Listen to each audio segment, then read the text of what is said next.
Welcome to today's episode of ADH Tea with me, Donna, all the things at Unravel Tea, and me, Sarah, Wheelie Mama, intuitive empowerment coach, author, speaker, and disabled mom of 3.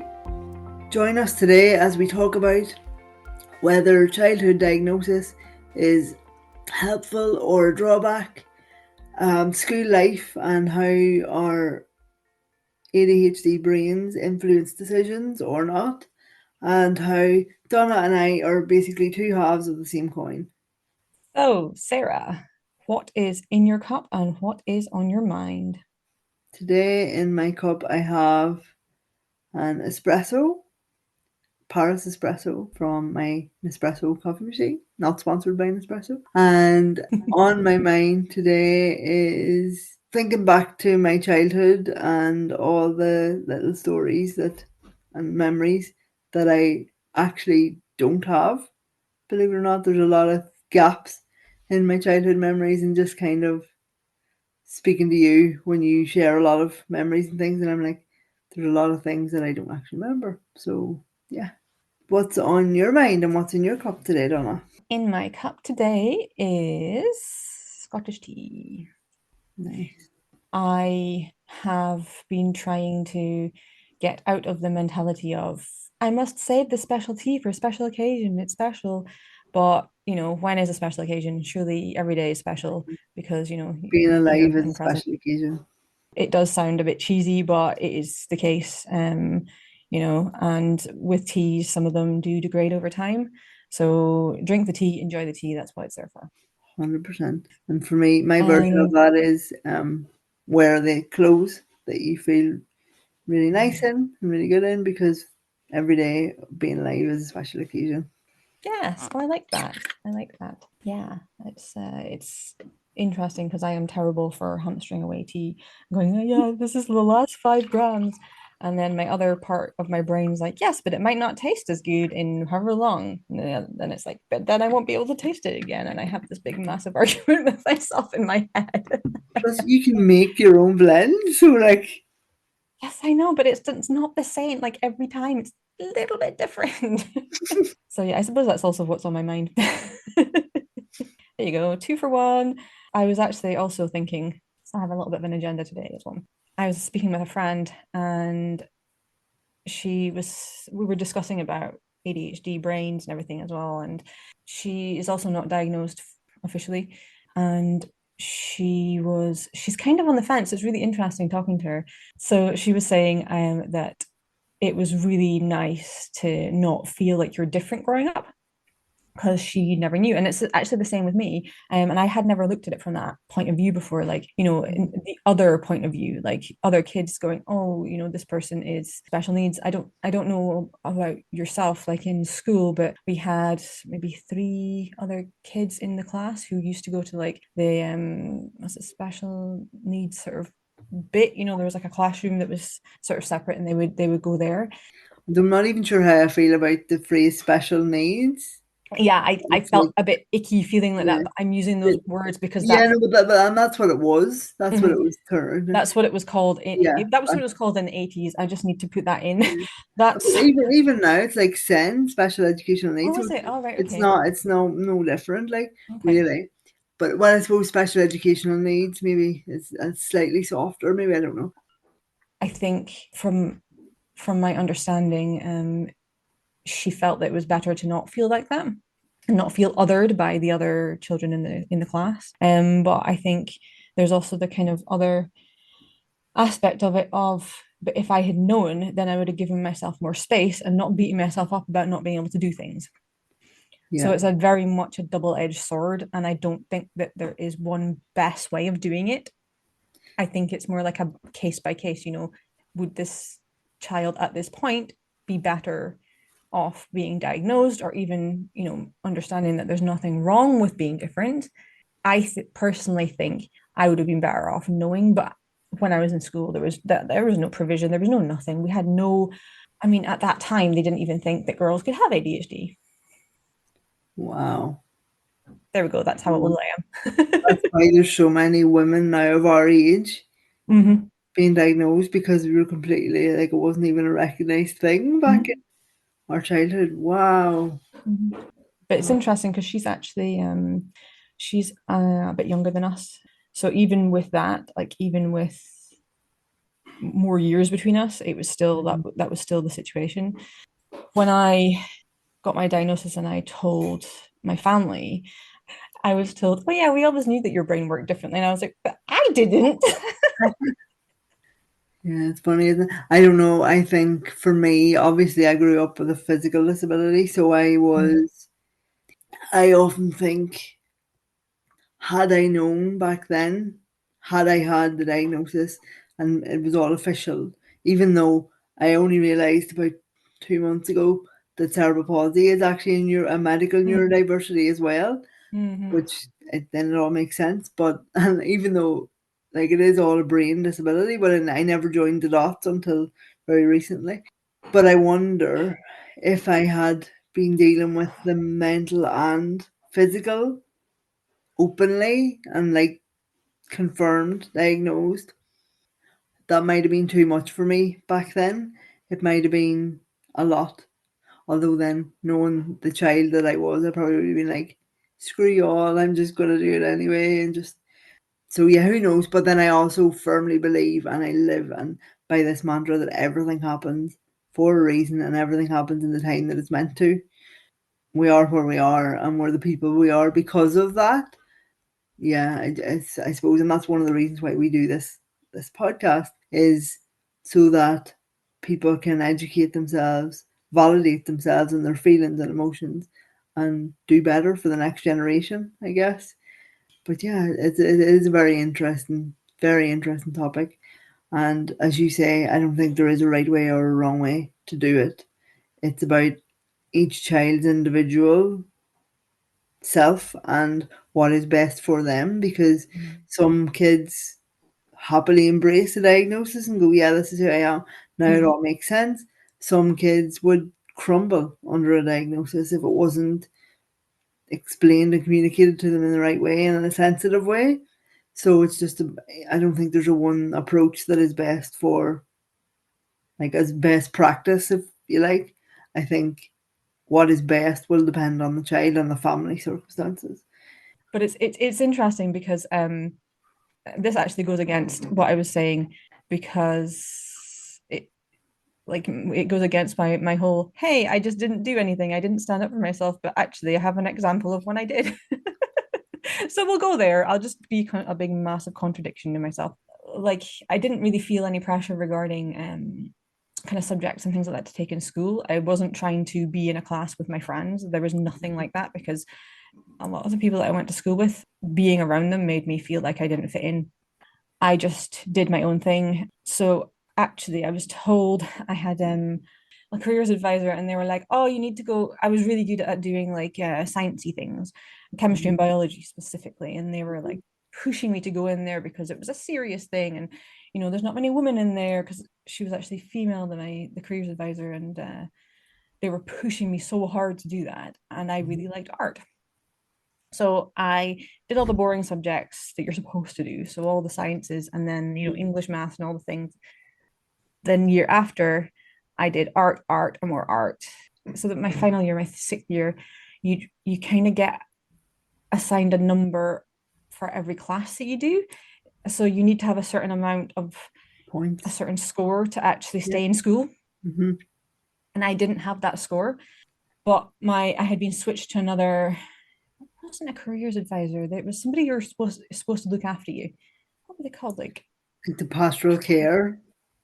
no, I wasn't like that. I can't Parent remember what they teacher. were called. But I was switched on to this really lovely guy, and he pushed for me and he advocated for me to actually stay, even though I didn't have enough score to stay in with the subjects Was that it I'd chosen, which was it was because like certain subjects were weighted more heavily than others? yes, How yes, unfair is that?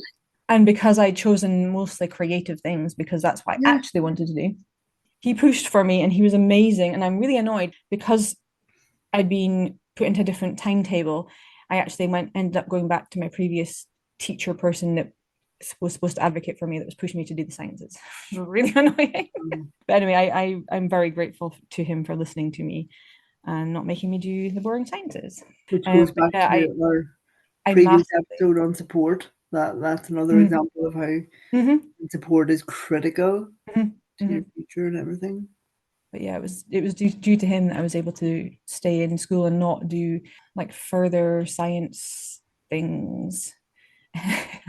So I signed up to, I don't know what they are now. So you get your hires in Scotland, and then you get what were SYSs, which is sixth year studies, which is a higher.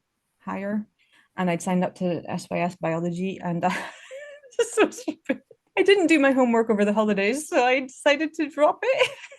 When you're just like, oh, I missed that one homework, I'll just not check out completely. What?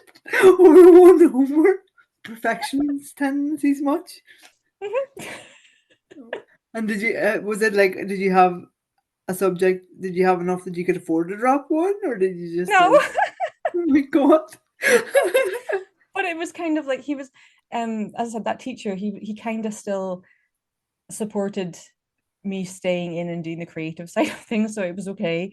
But Mm, if I hadn't had him behind me, even though I wasn't assigned to him at that point because it switched over, then I wouldn't yeah. have been able to do that. That's so interesting. My school stories are very different when it comes to like subject choices and stuff. And actually, although I was quite fiery at school, this is probably one example where I either masked or dulled myself and like fitted myself into a box that somebody else wanted me was more comfortable with me being in. Mm, Um, I was told by my careers teacher that I should be a probation officer. How random.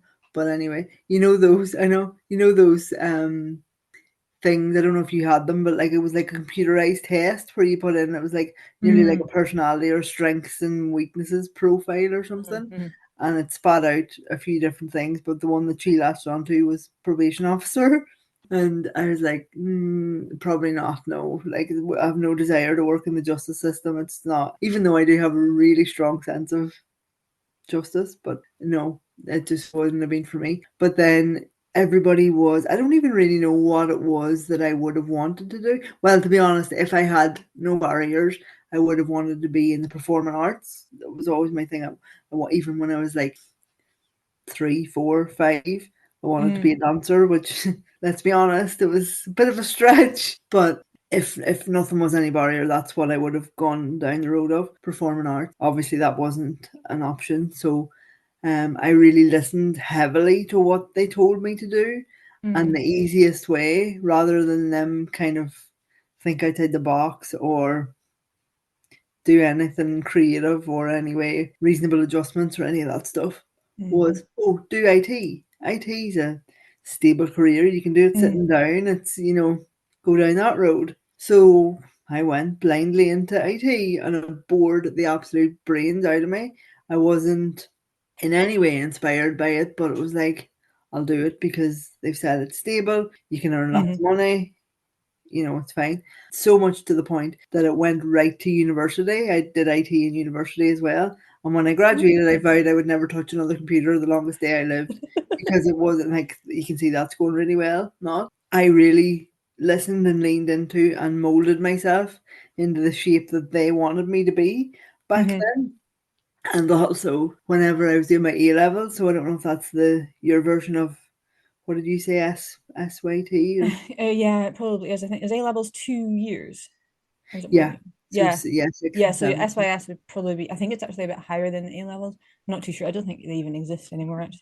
But so when I was doing that, it was 3 subjects you had to pick. Mm, But I was a bit of a swot at school. By the time I got to my GCSEs and stuff, I was only doing the subjects that I was good at, and mm. so my art teacher was a distant memory. I know we've spoken about her before, and Good. I'm glad. but all that, and I was doing the subjects that I really was interested in and excelled in. So all the teachers wanted me.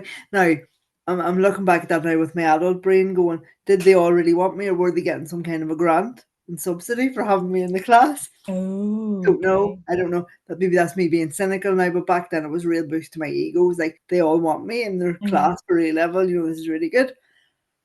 So, and I didn't want to disappoint any of them because I loved them all as well. I had chosen English, politics, history, and IT. Those were the four of the teachers that were like bidding for me, and you were only supposed to choose three of those subjects.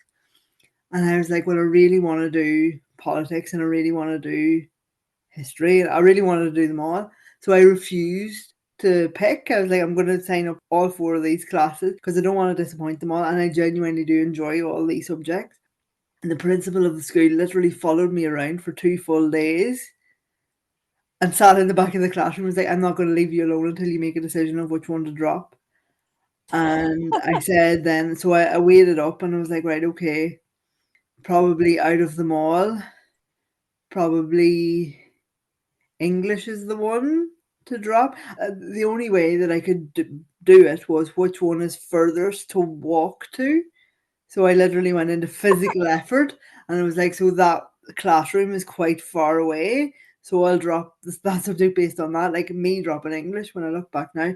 And the English teacher cried, which made it even worse. So that was a real, like, I felt like a bag of crap. Like, because I was like, I've disappointed her. I've probably ruined my future. And I really felt like boxed in, and Hmm. it was horrible. And to this day, I regret. I loved her, and who knows? Well, I suppose I was going to say That's who it. knows where I might have been, but probably no different than what I am now. But No, but it's really interesting that there's so much pressure when you're a teenager what to hmm choose, but hmm actually it doesn't have a massive impact on what you end up doing, does it? no, actually not. And this whole thing of going to do that subject because it's a stable career and it's a Mm-hmm. sensible choice, I do not like Yeah. IT. Yes, I'm tech savvy and I'm comfortable with technology, but it's not. It doesn't light me up. It doesn't Mm. excite me. It doesn't like the thought of sitting in a room with like blackout blinds coding all day would kill me. And that was essentially what they were priming me up to be in college. Like it's just not me. But it was the only career path that anyone could envisage for me because like, imagine if I'd gone to my to my career advisor and went, well, actually, I want to be in performing arts. I want to be a stage director or a producer or something. Probably would have looked at me like a 29 heads and been like, who knows? Yeah. We do. We seem to be like completely opposite with a lot of things. Yeah. But actually, there's a creative side to me as well that I really quashed and didn't Mm, allow to come out mm, to the point now where I will openly say I'm not creative. But then I've just sat and said if I could have chosen any career, it would have been on stage or at mm, least directing a stage performance. Like that's mm, pretty creative. But mm, I've yeah. silenced that part of me for so long because it wasn't nurtured, it wasn't recognized, it wasn't Mm, validated back when I was young. And now mm, in my head it didn't exist. And it's yeah. only now in this conversation that I've even remembered that that would have been my chosen career had I had any option Yeah. to do it. Yeah, it is interesting because again, that's I suppose that's masking. You tell hmm yourself a story so many times that you believe it and you Yeah, kind of feel like 100%. you become it. And Yeah, then it's only when you're having random discussions with me, yeah, your therapy sessions. yeah, You're 100%. like, wait a minute, that is part of me. Be interested to hear where your brain goes with this in future when you've got time to digest it a little bit more as well. Yeah, yeah, who knows? It's interesting because when I've always loved music, grew up in a really musical household. My dad was a performer. Music was a real like the lifeblood of our house, Mm, always. And whenever I was all like I spent an obscene amount of money, even when I was at uni when I didn't have any money, on concerts and concert tickets and festivals and things. I would have done that sooner than eat. I spent my food and shopping money on concert tickets basically, and then lived on cold beans for a month. But whenever then I had the kids and stuff, I kind of forgot about my love of music, and it was all mm, like cartoons and nursery rhymes instead of my music. Then like in the last year or so, my friends have started an 80s tribute show. And we started because I'm an 80s kid, like obviously, and I love 80s music. And I started going to the shows, and it was like as if I mm, described it to my friend. Actually, sent him a message, and I feel as if I've been plugged back in, like plugged back into the mm, wall and re-energized, and like it extended my life going to those shows because it mm, reminded me who I was, how I love music and love the stage and theatre and all that stuff. And I feel like that side of me had been forgotten about and not acknowledged. And I feel much healthier now that I've re acknowledged that Mm, music and theatre is a huge part of what I love and who I am. So yeah, mhm, it's interesting. mhm. So do you think that if you had known, I mean, you didn't touch upon it before, but if you had known that you were neurodivergent, because I suppose you didn't even know that cerebral palsy was a neurodivergent, do you think it would have changed when you were younger? Like, how would would it have been too overwhelming for you, or would it have been too othering for you on top of everything else? Yeah, I do think it would have been, because like I say, I went through a long phase of not phase, but a long period of my life where I didn't like myself very much. In fact, Hmm. more than Hmm. that, and I now know that is a Hmm. trait of Yes, ADHD. It's a common yes, thing that indeed. bonds us all, which I don't think Hmm. enough people talk about. And even though now I'm Hmm. all about empowerment and self love and all that, there's still that soundtrack in the background, very, very, very quiet, Hmm. but it's still there. When I withdraw, and you recognize it, and you check Hmm. in, and you know the signs and the triggers and the red flags.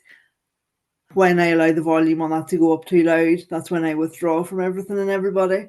But even now, I'm just going to contradict myself here. I was going to say if I'd known that I had something else to deal with on top of everything else, it might have been too much. But actually, Mm. if I'd known that that soundtrack was part of a diagnosis and not true, then maybe there could have been Hmm. coping mechanisms and things that I now do and now Hmm. know could have been introduced into my Hmm. life earlier, and I might have been Yeah. more myself. Yeah, I think that that's one of the reasons why I think it would have been better, even if I was told, "Oh yeah, we know that your brain works differently." I didn't. It's more the validation, than feeling broken all the time, which is Mhm. what I felt like, and that's what comes with the diagnosis. Even the self-diagnosis is the understanding, Mhm. is the Yeah, acceptance within yeah, yourself. yeah. I know you and I have spoken a few times about some people go for a diagnosis in the hope that they'll be fixed. Like, okay, now Mm-hmm. I can be fixed or medicated or whatever. For me, it's more about realizing that you're actually not broken, that this is just Mm-hmm. how you are.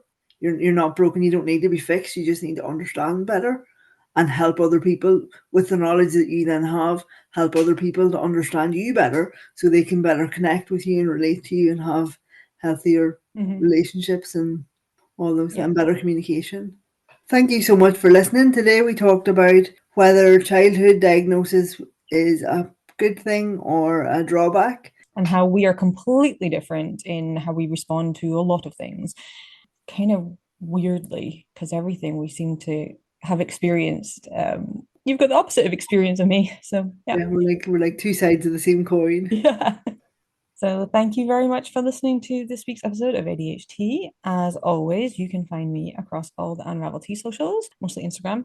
You can find Sarah on her Wheelie Mama socials, mostly TikTok. TikTok. Yeah. And you can find us on ADHD, the podcast, on Instagram and Threads. And we're also on Apple now, yay.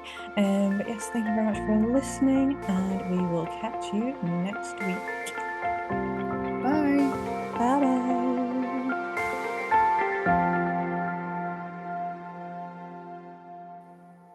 P.S. Hello, Alice. Just thought I'd say hello. Thank you for your insights.